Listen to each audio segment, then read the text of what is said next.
되신 하나님 아버지, 은혜와 사랑을 감사드립니다. 하나님은 늘 변함이 없으셨습니다.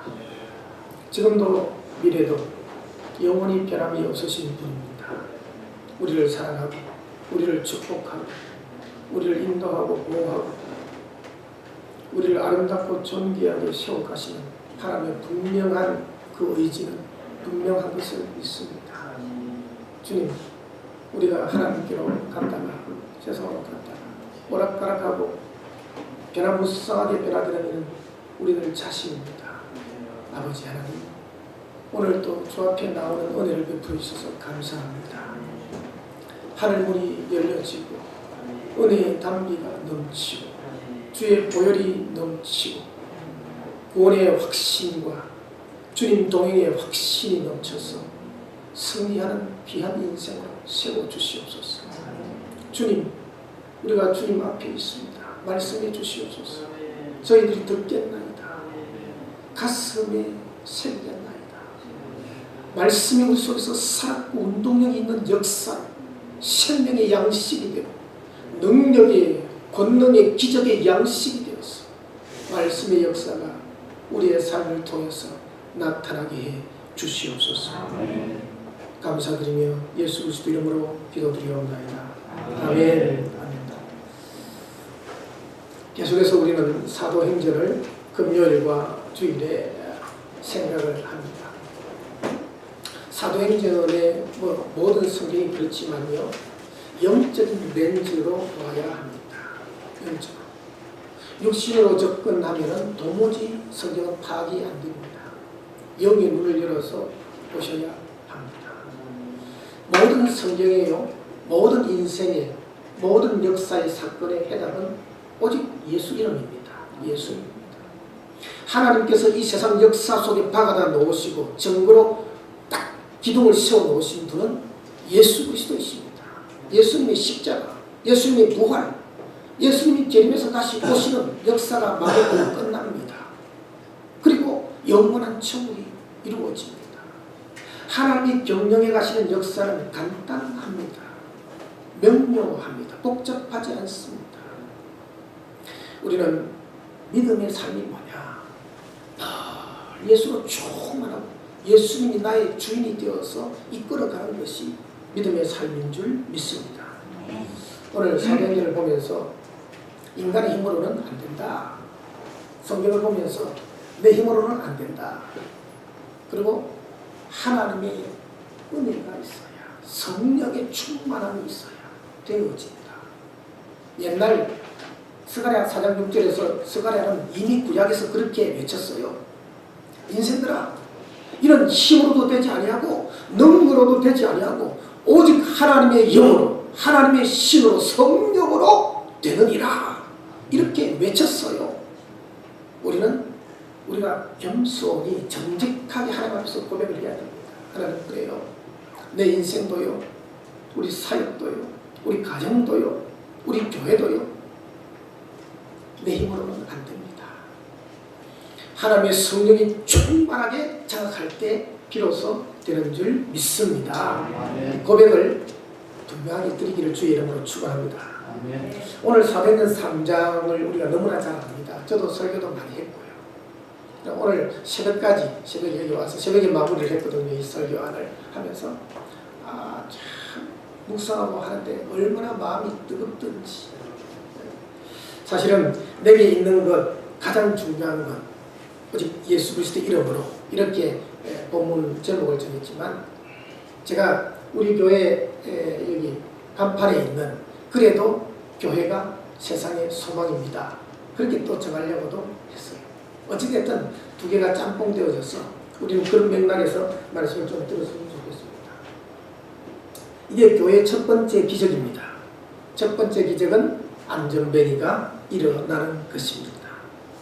주님은 사복음서에서 수많은 기적들을 행하셨습니다. 그리고 부활 승천하셨습니다. 그리고 주님께서 교회를 세우면서 무슨 말씀하셨습니까? 내가 이 반석 위에 내 교회를 세우리. 음부의 권세가 이기지 못하리라. 그리고 주님은 무엇이라고 말씀하는가 하니 교회는 내 몸이다. 나는 교회의 머리가 된다. 에베소 1장 23절에서 바울을 통해서 하나님은 그렇게 말씀해 주셨습니다. 주님은 부활하고 승천하고 가시고 이 땅에 주님의 육체적으로 주님은 안 계시지만 영으로 성령으로 주님이 함께 우리가 동행하실 뿐만 아니라 이 땅에 그의 몸된 교회를 남겨놓았습니다. 여러분과 저는 주님의 몸이라는 거 아십니까? 여러분 몸이 여러분의 것입니까? 내 몸입니까? 주님의 몸입니까? 성경은요, 너희 몸은 너희 것이 아니고 너희 몸이 아니다. 주님의 몸이다. 성령이 거하는 전이다. 그렇게 얘기했습니다. 그러면 주님은 수많은 기적을 행하시고 수많은 구원과 능력의 역사를 이 땅에 베풀고 주님은 하늘나라로 가셨어요. 이제는 하늘나라 천상에서 이 땅에 세워진 그의 몸된 교회를 통해서 그의 몸이신 여러분들 한 분 한 분을 통해서 주님이 일하고 계시다는 거 인정하십니까? 성경 그렇게 말씀하셔요. 주님 나 같은 것을 통해서 주님이 일하신다고요? 그래. 너는 나의 몸이야. 너는 나의 몸이야. 저보고 유목사야 너는 나의 몸의 지체야. 우리 박 권사님 보고 박 권사야 너는 나의 몸이란다. 우리 손집사님 보고 손집사야 너는 나의 몸이란다. 주님이 몸이니까 얼마나 애지중지하게 귀하게 사랑을 하면서 품고 빚어가고 만들어가고 하겠어요. 우리가 다 주님의 몸이라는 사실을 믿습니까? 네. 그래서 몸된 교회를 통해서 오늘도 하나님은 주의 일을 해나갔는데 이 기적이 예수님이 행하신 기적이기도 하고 성령이 행하신 기적이기도 하고 누가 행한 기적입니까? 또 주님의 몸인 요한과 야고보가 행한 기적이 교회가 행한 기적이 이건 분리할 수 있는 것이 아닙니다. 주님과 여러분은 분리가 되는 게 아닙니다. 성경적으로 믿습니까? 우리는 주님의 몸입니다. 예. 고린도전서 6장 19절 20절 다 같이 읽겠습니다.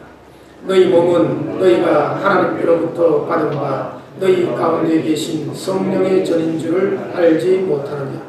너희는 너희 자신의 것이 아니라 값으로 산 것이 되었으니 그런즉 너희 몸으로 하나님께 영광을 돌리라. 예. 너희 몸은 너희 자신의 것이 아니다. 내 몸은 나의 것, 내 인생은 나의 것. 그것은 불신자들이 말하는 소리고 예수 믿는 사람은 너희 몸은 핏값 주고 값으로 산 하나님의 주님의 몸이다 라는 것입니다. 그런즉 너희 몸으로 함부로 살지 말고 너희 몸으로 하나님께 영광을 돌리라 그랬습니다. 이 안준뱅이가 일어난 기적을 이해하기 위해서 우리는 초대교회의 신앙의 모습을 이해해야 합니다. 유대인들이 해야만 되는 신앙적인 세 가지 의무사항이 있어요. 그것은 첫째 기도요, 둘째요 구제요, 셋째는 금식입니다. 그런데 유대인들은 이 모든 신앙의 행위를 사람에게 보이려고 주로 했어요. 사람에게 보이려고. 예수님이 마태복음 6장에서 이것을 신랄하게 책망을 하십니다. 사람에게 보이려고 하는 신앙생활은 하나님께서 받지도 않고 하늘의 상급도 없다는 것입니다. 오직 엄밀하게 보시는 하나님 앞에서 행하라, 살아가라 라는 것입니다. 그렇다면 당시의 유대인들의 신앙생활이라는 게 얼마나 사람 중심으로 타락해 있는가를 우리는 분명히 알 수 있습니다. 오늘은 어떻습니까? 엄밀한 중에 보시는 하나님 앞에서의 신앙이 많다고 생각하십니까? 아니면 사람들 앞에 보여주는 신앙이 많다고 생각하십니까? 여러분 자신에게는 어떠세요? 사람이 알아주지 아니하면 짜증나고 시험 들고 속이 불편하지는 않으십니까? 아니면 찬송가 있는 것처럼 주님이 기억하시면 좋가리 그런 마음으로 그런 믿음으로 신앙의 삶을 살고 계십니다. 주님이 기억하시는 것만 하늘의 상급이 있다는 것. 그래서 진짜 현명한 지혜로운 신앙인이라면 사람에게 보이는 것이 더 미안하고 더 안 좋은 거예요. 사람이 안 알아주는 것이 더 좋은 거예요. 왜? 하늘의 상급이 계속 쌓이니까. 할렐루야. 그런 믿음으로 살아가십시다. 그것이 팔복의 성도들이에요. 그것이 천국의 성도들이에요. 이 땅의 베이스를 뒀지만은 이 땅의 세속적인 성도들은 사람에게 보이려고 합니다. 그러나 하늘나라의 영광으로 가득 찬 진짜 하나님의 백성들은요, 하나님 보시는 걸로 만족하더라 하는 것입니다. 우리 교회가 그런 교회가 되어지기를 주님 이름으로 축복합니다. 제9시 기도 시간이라는 말씀이 먼저 나옵니다. 이스라엘 백성들은요, 하루에 3번씩 기도를 했습니다. 이것이 형식적인 종교 행위로 대부분 흘러갔어요. 명목상의 기도지요. 시간 때우는 기도죠. 시간 때우는 예배지요. 능력의 시간, 생명의 시간, 하나님의 은혜를 공급받고 채우는 강력한 그런 시간이 되어지지를 못했습니다. 이슬람교도 마찬가지잖아요. 이슬람교 하루에 5번 기도합니다. 그 이슬람교가 하나님의 은혜를 확 받습니까? 살인도 하고 폭행도 하고 세상에 별 그런 나쁜 짓을 다 합니다. 이슬람교는요, 일출 때, 정오 때, 오후 때, 일몰 때, 밤에 5번 기도해요. 요세푸스의 기록에 의하면 유대인들은요, 매일 오전 9시에, 12시에, 오후 3시에 하루 3번씩 기도했다고 기록을 합니다. 유대인들의 시간법은요, 해가 뜨면 1시, 해가 지면 12시. 그래서 해가 뜨는 시간을 6시로 봅니다. 우리나라 시간으로 6시. 6시가 1시예요. 그러면 3시는 몇 시입니까? 9시. 그 다음에 제6시는 언제입니까? 12시. 예수님 십자가에 3시에 달려가지고 제6시에 라마 사박다니 하면서 마지막 숨을 다 이뤘다 하면서 숨을 거두셨어요. 그리고 제9시에 라마 사박다니 할 때가 3시, 12시였어요.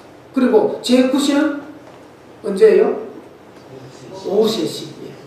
그래서 제3시, 제6시, 제9시, 예수님 십자가에 달려 돌아가실 때, 예수님이 달렸을 때, 예수님 십자가에서 라마 사박다니 할 때, 예수님 마지막 숨을 거둔 제9시, 오후 3시, 6시간 동안 계시기 때문에 이 6시간을 가지고 나누어 가지고 유대인들은 하루 3번씩 기도를 했습니다. 여러분, 구약에서 하루 3번씩 기도를 잘한 총리가 있죠. 누구죠? 예, 다니엘이죠. 일편단심. 그게 체질화되었어요. 하루 3번 이 기도의 시간을 지킨다는 것은 그만큼 하루에 기도에 집중을 했다라는 말입니다. 기도에 집중을 했다. 그 CCC의 총재 되시는 김중건 목사님도 111 운동을 했어요. 1시에 1분씩 매일같이 기도하자. 이 운동을 했답니다. 그 시간을 정해놓고 하는 것은 하루 종일 그 시간에 신경을 내가 써야 되는 거예요. 그 시간에 신경 쓴다는 것은 기도가 있지, 기도를 잊어버리지 않고 살아간다는 것입니다. 자꾸 기도 체질이 된다는 것이죠. 그런데 어떤 사람의 기도 시간은 능력의 시간이 되고 축복의 시간이 되고, 어떤 사람의 기도 시간은 지루하게 때우는 기도의 시간이 되기도 하더라라는 것입니다. 성전에 들어가는 사람들 똑같이 기도하러 들어갑니다.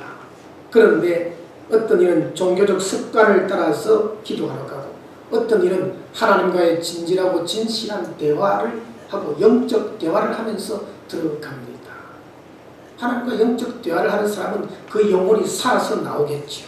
하나님의 비전으로 충만하게 되어서 나오겠지요. 그러나 하나님과 영적 대화를 하지 못하는 형식으로 때우는 종교인은 영적으로 충만하게 채워지지 않겠죠. 그저 예배 시간, 기도의 시간은 참석했지만 나올 때 공허하게 나오겠지요. 성전 미문에 앉은 거지들이 많이 있었습니다. 여기 38년 된, 여기 40년 된 안전뱅이만 있는 게 아니고, 그때 그 당시에 성전 문간 앞에는 걸어가는 그 자리, 모든 자리에 거지들이, 구걸하기 위한 거지들이 많이 앉아 있었습니다. 그것도 오늘 이 40년 된 안전뱅이는 성전 미문 앞에 아름다운 문입니다. 은으로 도금을 입히고 금을 박아놓은 문으로 이방인의 뜰과 여인의 뜰 사이에 있는 문입니다. 요세푸스가 그렇게 기록을 했지요. 그 성전문의 앞에서 구걸하는 자들이 많이 있었는데 왜 그 성전문 앞에 있었을까요? 유대인들의 그 마음을 잘 알았을 거예요. 그러니까 몫이 좋아요. 왜? 유대인들의 신앙적인 세 가지 의무가 뭐라고 했어요? 첫째는 기도, 둘째는 구제, 세 번째는 금식. 근데 유대인들은 한결같이 대부분의 사람들이 이것을 하나님께 보이려고 은밀한 중에서 했습니까? 아니면 드러내놓고 사람에게 보이려고 자기 신앙 좋다라고 자랑하면서 했습니까? 예수님이 그걸 책망하셨잖아요. 사람들에게 보이려고 그 행위를 다 했더라는 것입니다. 그러니까 사람에게 제일 보여주기 좋은 장소가 어디입니까? 성전 앞들이죠. 문 앞들이죠. 그러니까 그 몫을 알아서 여기 거지들이 구걸하러 온 그런 사람들이 얼마나 치열하게 자리 다툼을 했는지 모릅니다. 여기 많은 거지들이 있었죠. 그런데 여기 40년 된 안준뱅이라는 거지 한 사람에게 주목하는, 오늘 이 본문은 그렇게 주목을 하게 되는 것이죠. 마태복음 6장 1절부터 4절을 다 같이 한번 읽어볼까요? 사람에게 보이려고 그들 앞에서 너희 의를 행하지 않도록 주의하라. 그리하지 아니하면 하늘에 계신 너희 아버지께 상을 얻지 못하느니라. 그러므로 구제할 때에 외식하는 자가 사람에게 영광을 받으려고 회당과 거리에서 하는 것 같이 너희 앞에 나팔을 불지 말라. 진실로 너희에게 이르노니 그들은 자기 상을 이미 받았느니라. 너는 구제할 때에 오른손이 하는 것을 왼손이 모르게 하여 내 구제함을 은밀하게 하라. 은밀한 중에 보시는 너희 아버지께서 갚으시리라. 예수님께서요, 산상보훈 중에 마태복음 6장에서 책망을 합니다. 너희들 왜 그렇게 껍데기 형식적인, 입은 살아있는데 행위는 다 죽어버리고 사람에게 포커스를 둔 그러한 헛된 신앙생활을 하느냐. 너희 아무리 구제해 본들 사람에게 보이려고, 너희를 알려주려고, 너희를 피하려고 하지 하나님의 영광을 돌리고 하나님을 높이려고 하는 건 아니지 않냐. 예수님이 그들의 마음을 지적을 하시죠. 오늘 본문의 기적의 현장 속으로 들어가 보겠습니다. 오늘의 안전뱅이 거리는 어떤 사람일까요? 태어나면서부터 안전뱅이라고 했습니다. 이 사람은 지금 나이가 40세입니다.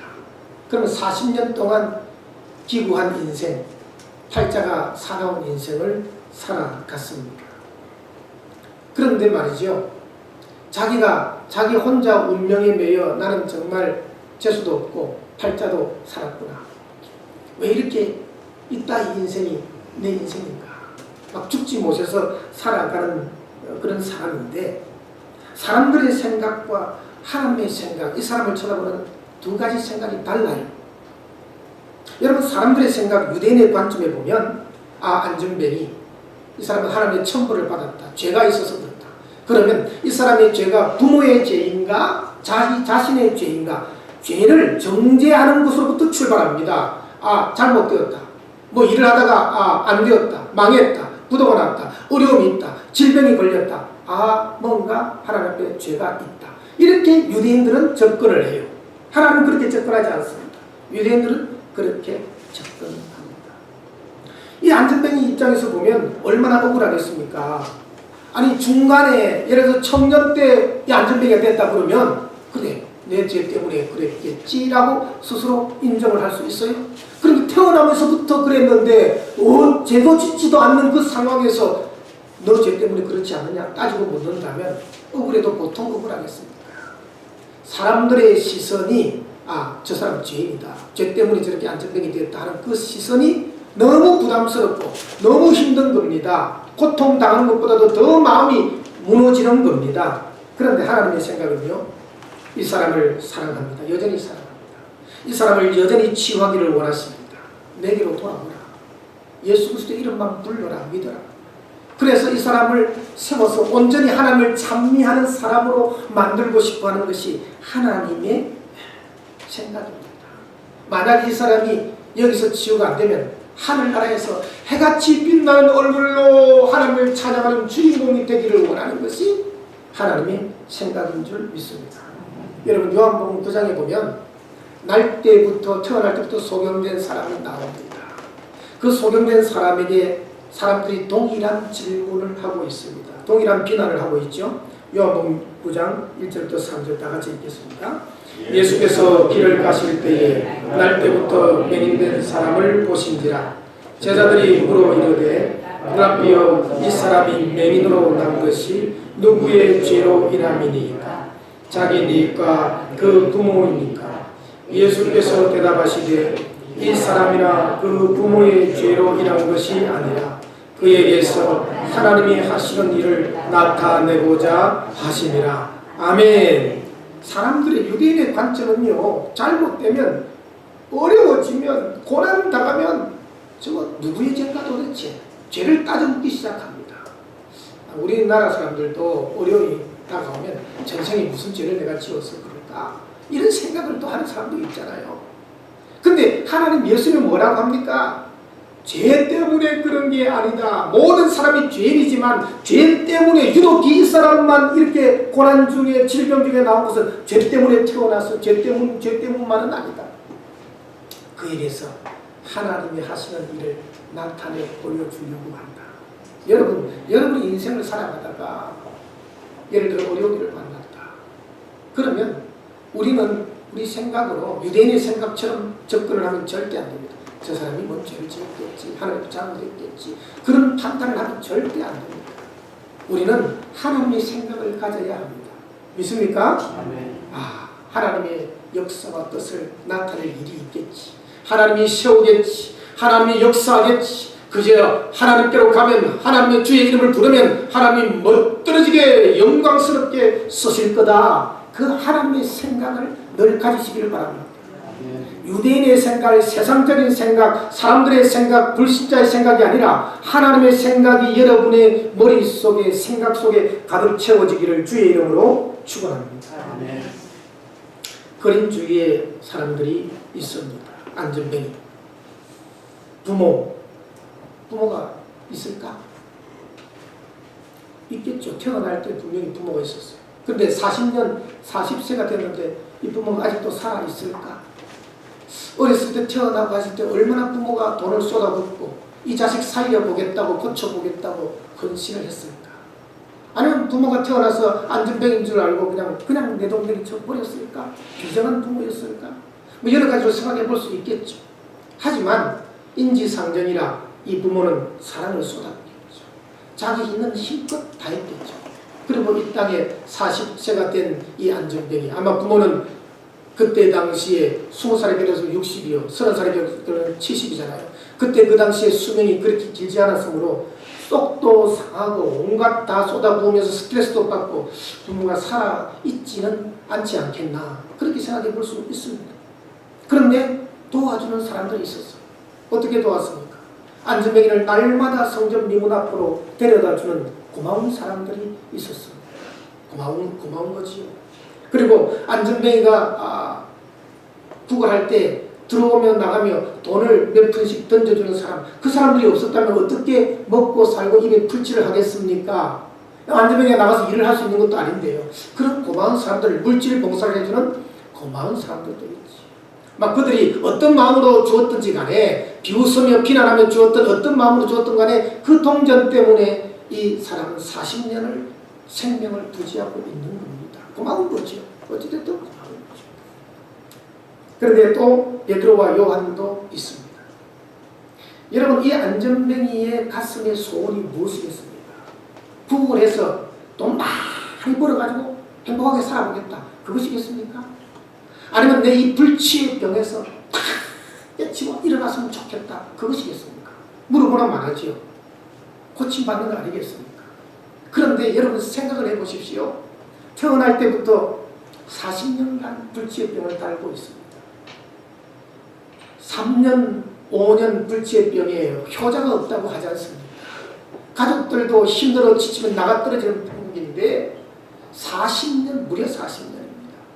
어렸을 때 얼마나 살아보려고 발버둥을 쳤겠습니까? 부모도 발버둥을 치고 주위에 아는 사람들도 발버둥을 쳤겠습니다. 그런데 10년이 지나고 20년이 지나면서 이제는 내려놓습니다. 이제는 포기합니다. 이제는 자기의 팔자로, 자기의 운명으로 살아가야 될 수밖에 없는 운명으로 받아들입니다. 그 이 운명의 무게에 짓눌려서 사실은 죽고 싶습니다. 그런데 죽지도 못합니다. 그렇게 살아왔어요. 얼마나 불행한 사람입니까? 그런데 그 옆에 고마운 사람들이 있어서 목숨은 연명하고 있지만 그렇다고 이 안전뱅이가 행복했겠어요? 동전 한 입 떨어진 것 받으면서 헤헤거리고 아이고 좋다 행복했겠습니까? 얼마나 마음이 어둡고 우울했겠습니까? 그런데 베드로와 요한이 있었어요. 그날따라 베드로와 요한의 분위기가 달랐고 이 거린의 분위기가 달랐습니다. 드디어 하나님의 때, 하나님의 타이밍, 하나님의 시간표가 거린에게 대한 하나님의 시간표가 오고 있었다는 것입니다. 우리가 전도할 때도 마찬가지고 우리가 믿음도 마찬가지예요. 제가 목사로서 목회를 해보면 믿음도 처음에는 안 믿어지고 의심이 되어지고 갈팡질팡 오락가락하고 그런데 하나님의 때가 오면 자꾸 성장시켜서 딱 확고한 믿음이 되어서 이제는 다른 사람들을 이끌어갈 수 있는 믿음의 사람으로 세워가시더란 말입니다. 오늘 이 안전뱅이에게 이상한 거예요. 마음이 설레는 거예요. 이상한 거예요. 근데 베드로와 요한이 여러분 하루 이틀 그 길로 올라갔겠습니까? 매일같이 기도하는 제9시 기도시가 매일같이 하루 3번의 기도를 베드로와 요한은 거기서 했던 것입니다. 그저 습관을 따라서 기도 시간을 따라서 오늘도 여전히 그 길을 걸어가고 있는데 그 길은요 어제도 걸어갔고 1년 전에도 걸어갔고 계속 걸어갔던 길입니다. 그런데 오늘따라 그 길을 걸어가는데 안전뱅이를 향해서 보는데 성령의 영적 센스가 느껴지는 거예요. 이거 오늘 그냥 지나가서는 안 되겠다. 오늘 돈 몇 푼 가지고 해결할 일이 아니겠다. 그러면서 안전뱅이 앞에 딱 섰습니다. 그리고 우리를 보라. 그리고 안전뱅이도 그날따라 분위기가 틀린 겁니다. 쳐다봅니다. 주먹에서 눈이 뚫어지라고 쳐다봅니다. 그때 유명한 말을 하잖아요. 유명한 말씀 뭡니까? 사도행전 3장 6절부터 8절을 다 같이 읽겠습니다. 베드로가 이르되 은과 금은 내게 없거니와 내게 있는 이것을 내게 주노니 나사렛 예수 그리스도의 이름으로 일어나 걸어라 하고 오른손을 잡아 일으키니 발과 발목이 곧 힘을 얻고 뛰어서서 걸으며 그들과 함께 성전으로 들어가면서 걷기도 하고 뛰기도 하며 하나님을 찬송하니. 할렐루야. 유명한 말을 은과 금은 내게 없거니와 우리는 은과 금을 원합니다. 그런 세상에서 살아가요. 그런데 베드로는 은과 금은 내게 없거니와 사도 바울은 은과 금은 나는 배설물처럼 여겼다. 야, 어찌 그런 말을 할 수 있을까? 뭘 받길래? 누구를 만났길래? 무엇을 자기 마음속에 가지고 품고 있길래 그런 말을 할 수 있어요. 은과 금은 없거니와 내게 있는 것으로 내게 주노니 곧 나사렛 예수 그리스도 이름으로 일어나거라. 은과 금으로 고칠 일이 아니라는 것입니다. 예수 그리스도가 그 사람에게 해답이요 정답이요 그 사람 문제를 치유하는 정석적인 답이라는 것입니다. 할렐루야. 베드로는 영의 눈을 열어서 그것을 본 것입니다. 우리 인생 어떤 문제가 있어도 좋습니다. 불치의 병이 있어도 좋습니다.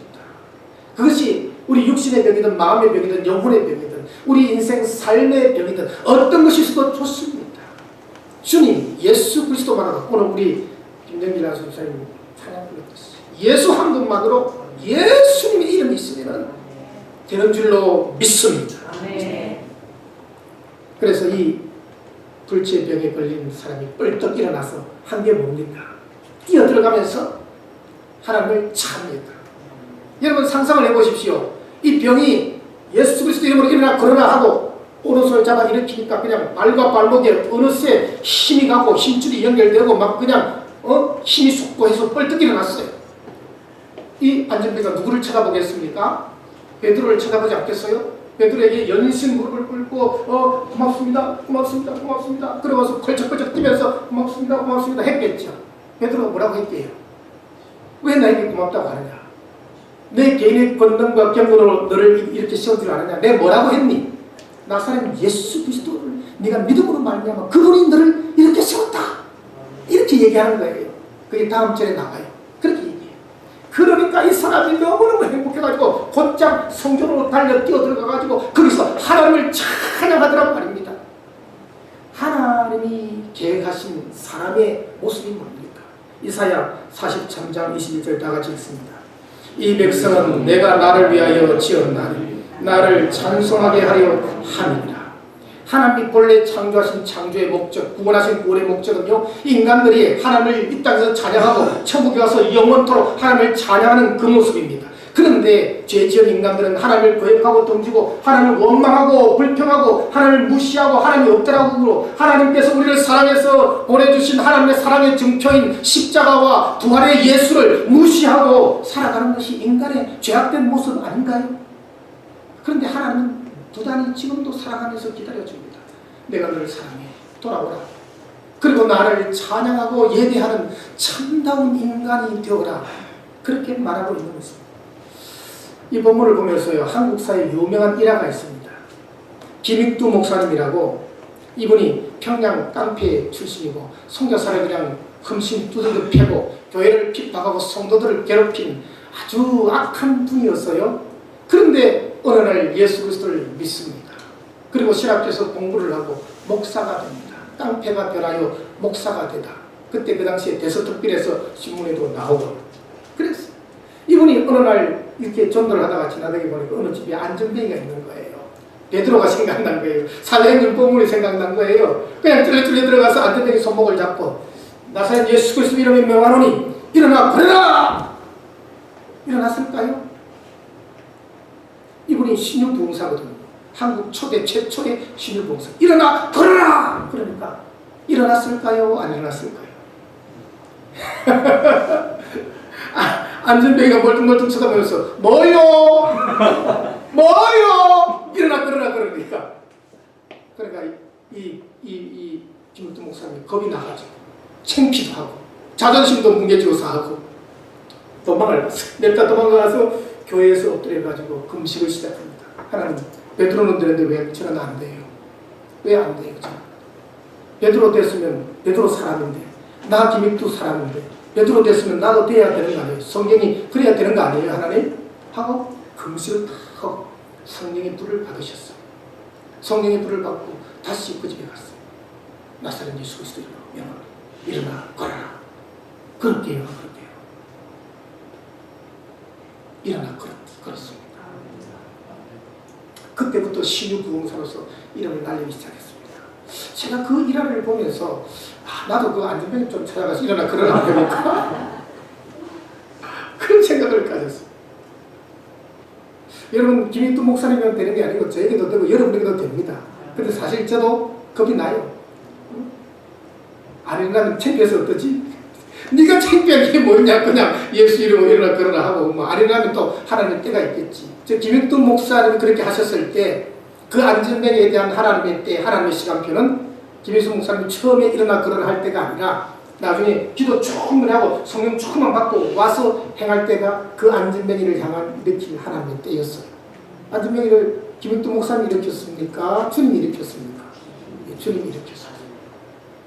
우리도 순종하면 됩니다. 그러나 우리는 늘 기도하면서 성령 충만, 불을 받아야 합니다. 내 힘으로 나가면 안 된다. 다 같이 한번 읽어볼까요? 내게 있는 것의 위대한 보물의 가치를 알고 사용하고 있는가? 예수님이 마태복음 13장에서 천국의 비유를 합니다. 그리고 밭에 감추인 보화 비유를 합니다. 어떤 사람이 남의 집에 밭에 가서 열심히 땀을 흘리며 일을 했어요.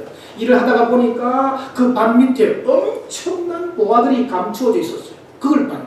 보화 개짝들이 봐요. 수도 셀 수도 없이 자기가 그냥 천년을 먹어도 다 쓸 수 없는 엄청난 양의 보화가 이 사람이 어떻게 했습니까?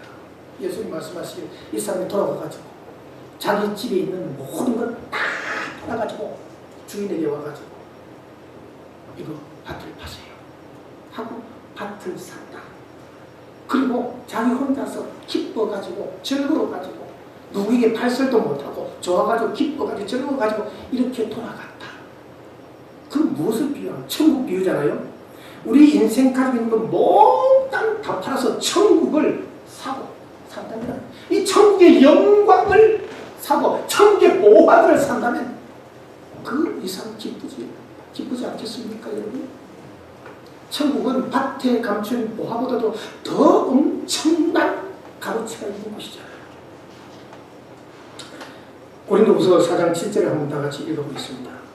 우리가 이 보배를 질그릇에 가졌으니 이는 심히 큰 능력은 하나님께 있고 우리에게 있지 아니함을 알게 하려 함이라. 예, 보배를 질그릇에 가졌다. 이 보배가 누구입니까? 예수 그리스도이십니다. 예수님은 보배 중에 보배입니다. 여러분은 예수님을 보배로 알고 계신다면 여러분은 훌륭하고 은혜 받은 그리스도인입니다. 근데 예수님을 보배로 알지 못하고 세상 사람들은 예수님을 똥값처럼 취급한다. 예수님 믿을 바에 내 주먹을 믿으라. 예수님 믿을 바에 내 돈을 믿으라. 그러거든요. 그렇게 아주 흉측스러운 말을 하거든요. 예수님은 보배 중에 보배, 보물 중에 보물. 예수 그리스도 이름 앞에 모든 것이 해결됨을 믿습니다. 그래서 내 안에 계신 예수는 가장 귀한 보물입니다. 어떤 것과도 바꿀 수가 없습니다. 이제는 오직 예수 한 분만으로만 살겠습니다. 고백하며 사시기를 바랍니다. 빌립보서 1장 20절 21절 다 같이 읽습니다. 나의 간절한 기대와 소망을 따라 아무 일에든지 부끄러워하지 아니하고 지금도 전과 같이 온전히 담대하여 살든지 죽든지 내 몸에서 그리스도가 존귀하게 되게 하려 하나니 이는 내게 사는 것이 그리스도니 죽는 것도 유익합니다. 아멘. 사도 바울의 고백이요. 살든지 죽든지 내 몸에서 그리스도가 존귀하게 되어지기를 원한다. 왜? 내게 사는 분이 누구다? 그리스도다. 내 안에 사시는 분이 예수님이다. 그리스도다. 내 안에 사시는 나의 주인이 예수님이다. 사도 바울은 이 귀한 믿음에 확신이 있었다. 그래서 모든 것을 배설물로 여기고 버릴 수 있는 그런 믿음의 사람이 되었던 것입니다.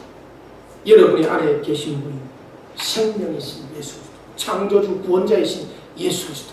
그분 때문에 우리는 영원히 사는 줄 믿습니다. 그분 때문에 우리의 죽음조차도 유익이 되는 줄 믿습니다. 마지막으로 여러분에게 질문을 하고 싶습니다. 또 나에게 대한 질문이기도 합니다. 혹시 다 같이 한번 읽어볼까요? 나는 혹시 안전병의 인생이요 신앙이라고 생각하십니까? 그럴 수 있어요. 야, 내가 이거 뭐냐? 믿는다는 게 뭐냐? 지금 신앙생활 한다는 게 뭐냐? 내가 혹시 그 안전병하고 똑같은 거 아니냐? 좌절하고 절망하고 낙심하고 그렇게 앉아있는 그런 신앙, 능력도 기적도 생명도 기쁨도 즐거움도 천국에 대한 확신도 없이 이렇게 사는 거 아니냐 이거? 그렇게 생각할 수 있습니다. 그러나 낙심하지 마시기 바랍니다. 항상 답은 있습니다. 여러분 안전병의 신앙이라고 생각합니다. 그 곁에 누가 있습니까? 베드로와 요한이 있습니다. 여러분 나 자신을 향해서 베드로의 외침을 날마다 하시기를 주의 이름으로 축원합니다. 예수 그리스도 나사렛 예수 그리스도 이름으로 명하노니 일어나 걸어라. 이 말을 여러분 영혼에게 날마다 선포하세요. 다윗이 그랬어요. 다윗이 자기가 낙심하고 좌절하고 절망하게 있을 때 시편 42편 5절과 11절에서 내 영혼아 어찌하여 내 속에서 낙심하며 내 속에서 불안해하는가. 너는 하나님을 바라보아라. 나는 내 얼굴을 도우시는 하나님을 오히려 찬송하리로다. 할렐루야. 다윗은 자기가 자기 영혼에게 그렇게 베드로처럼 격려했어요. 하나님 쳐다보라. 하나님 바라보라. 하나님 죽었니? 하나님 살아계시잖아. 하나님 널 사랑하시잖아. 너 예수 이름으로 하나님 이름으로 일어서. 왜 낙심하고 있어? 왜 좌절하고 있어? 왜 의심하고 있어? 왜 헤매이고 있어? 사랑하는 성도 여러분, 목사님 저조차도 때로는 이 안전뱅이와 같은 그런 모습일 수 있어요. 여러분 자신의 삶도 마찬가지입니다. 그러나 그때마다 우리 곁에 베드로처럼 여러분 자신을 향해서 내 자신을 향해서 내게 있는 것으로 내게 주는 나사렛 예수 그리스도 일어나세요. 일어나세요. 일어나 걸어라. 그렇게 외치시기를 바랍니다. 그래서 무기력한 우리 인생이 바뀌어서 능력 있는 사람이 될 것입니다. 오늘의 임팩트는요. 내게 있는 것 예수 그리스도 이름으로 일어나 걸어라를 잊지 마십시오. 내게 있는 것, 여러분 안에 있는 것이 누구십니까? 여러분 안에 있는 보물, 보배가 누구십니까? 내 안에 계신 예수 그리스도의 이름으로 살아가고 내 안에 계신 예수 그리스도 이름으로 말하고 내 안에 계신 예수 그리스도 이름으로 행동하고 일어나 걸어가고 비전을 가지고 꿈을 가지고 하나님의 사역을 감당하다가 주님과 함께 천국에 가시기를 주의 이름으로 축원합니다. 그래도 교회는 세상의 희망이라는 것입니다. 어떤 교회요? 예수 그리스도 이름을 붙들고 예수 그리스도 이름이 있는 교회, 예수 그리스도 한 분만으로 정답이라고 해답이라고 주장하는 그런 교회입니다. 그냥 종교생활하는 교회가 아닙니다. 여러분, 성전에 안전병이 있는 그 길을 지나가는 수많은 사람들을 보세요. 바리새인들이 지나가서 성전 안에 들어갔습니다. 서기관들이 지나갔습니다. 그리고 장로들이 지나갔습니다. 그리고 제사장들이 지나갔습니다. 종교 지도자들이 그 길을 갔습니다. 수많은 성도들이 그 길을 들어갔습니다. 그런데 그들 누구 하나 그 안전뱅이에 해답을 주고 그 안전뱅이 인생을 이렇게 선 사람이 있습니까? 돈 몇 푼 던져줬습니다. 동정하면서 돈 몇 푼 지어줬습니다. 그것이 고작 그들이 했던 일입니다. 왜? 그들의 마음속에는 예수 생명이 없었기 때문에 그렇습니다. 예수 이름이 없었기 때문에 그렇습니다. 사랑하는 성도 여러분, 베드로와 요한 마음속에는 예수님이 살아 움직이고 숨쉬고 있었습니다. 그는 돈 몇 푼 주어서는 안 된다고 알고 있었습니다. 그리고 예수 그리스도 이름, 내게 있는 것 예수 그리스도 이름으로 명하노니 일어나세요, 걸으세요, 이렇게 말할 수 있었습니다. 그 안전뱅이 인생을 가장 실제적으로 확실하게 도와준 분은 베드로와 요한입니다. 예수 그리스도를 주었기 때문에. 우리는 이 세상에, 죄악 세상에 예수 그리스도를 주어야 되는 사람입니다. 그렇다면 내 안에 예수 그리스도로 충만해야 합니다. 여러분, 부족한 것이 무엇인가요? 돈이 부족합니까? 건강이 부족합니까? 여러분, 살아가는 수많은 필요들이 있습니까? 그러나 그 필요들 중에 가장 중요한 것은 예수 그리스도이십니다. 예수님만 있으면 다 있는 것입니다. 예수님만 내 마음속에 충만하면 모든 것이 다 풀려지고 열려지는 줄로 믿습니다. 중세교회 유명한 지도자 토마스 아퀴나스의 말을 다 같이 읽어보겠습니다. 초대교회는 은과 금이 내게 없거니와 내게 있는 것으로 내게 주는 곧 나사렛 예수 그리스도의 이름으로 걸으라는 능력이 있었다.